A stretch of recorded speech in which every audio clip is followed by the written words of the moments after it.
This is The Space Shot, episode 25 for June 8th, 2017. To the Edge of Space with the X-15. Hey everyone, welcome to The Space Shot, your daily space history, pop culture, and news fix. I'm John Molnix. Earlier this week, SpaceX and the United States Air Force announced that a Falcon 9 rocket will be launching the unmanned X-37B this August. The X-37B can stay in space for extended periods of time. The longest and most recent mission went for 717 days. The X-37 is an orbital spaceplane, whereas the spaceplane I'm going to be talking about today was for suborbital flights. On this day in 1959, the X-15 performed its first free flight. The X-15 program was conducted as a collaboration between NASA, North American Aviation Incorporated, the United States Air Force, and the U.S. Navy. Over almost a decade, the three X-15s that were produced flew a combined 199 missions. These test flights were conducted at various altitudes, up to 67 miles high, which is well above the internationally recognized boundary of space, and at different high Mach speeds that maxed out at Mach 6.7. I feel like I could do an entire podcast series just on the X-15 because there were so many missions that were conducted over that period.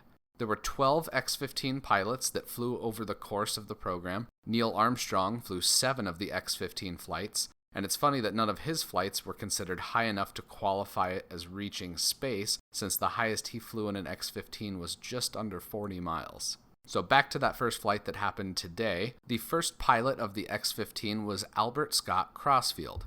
He was the first person to fly at twice the speed of sound in a Douglas Skyrocket experimental aircraft. After that, he became a test pilot for North American Aviation, allowing him to have the ability to have a role in the design and development of the X-15.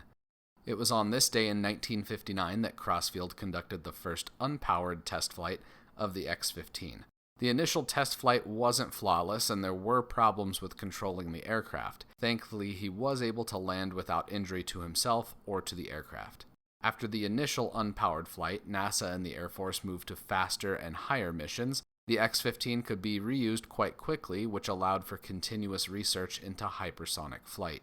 1 year after the initial free flight, on June 8, 1960, Crossfield had another test that could have ended badly. The rocket engine on the X-15 exploded while performing an engine test on the ground. Dennis Jenkins, the author of a NASA monograph on the X-15 project, recounts what happened here. A second restart was attempted, resulting in an explosion that effectively destroyed the aircraft aft of the wing. Crossfield was in the cockpit, which was thrown 30 feet forward, but he was not injured. Thankfully, the investigation that followed discovered no fundamental issues with the engine, just a simple failure of a pressure regulator. If you look at a cutaway diagram of the X-15, almost 3/4 of the vehicle is either fuel, oxidizer, or other components related to the engine. With how the spaceplane was designed, it couldn't take off from a traditional runway. Instead, it relied on a B-52 carrier aircraft to take it to altitude, similar to how the modern-day Virgin Galactic Spaceship Two is designed. Once the X-15's engine was ignited, it burned for as little as 80 seconds and as long as 120 seconds, depending on the mission. Once the powered portion of the flight was completed, the X-15 could proceed on a trajectory that would take it either up into space or continue along a relatively straight path for a quicker landing. During these flights, the X-15 helped answer many of the questions that scientists and engineers had about hypersonic flight, namely how the surface of the spaceplane or aircraft would be able to handle the extreme heat generated during hypersonic flight and re-entry into Earth's atmosphere. Tomorrow, I will have more on the X-15 as we head to the final frontier.